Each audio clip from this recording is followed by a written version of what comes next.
జ్ఞానం వర్ధిల్లాలని పిడికిలెత్తరో జననం జన అజ్ఞానం తొలుచుట కొరకో జై భీమని గొంతెత్తి నినదించాలో బడుగు బహుజనులంతా ఏకమవ్వాలో విశ్వవ్యాప్తమయ్యింది ఆయన ప్రతిమా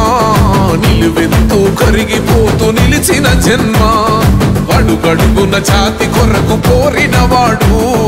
పీడిత జనకోసలనే తరిమినవాడు ఎంతమంది ఎత్తుకునను జై భీమ్ జెండా ఎవరో ఒక్కరు దిగితే ఉండదు అంట మనమందరం ఒక్కటి అయితే విజయం రాగా జై భీమ్ జనగుండె నినాదం అందరం ఒకటై గెలవాలి సమాజం జై భీమ్ ఒక యుద్ధ నినాదం అందరి కోసం గది పోరు ప్రవాహం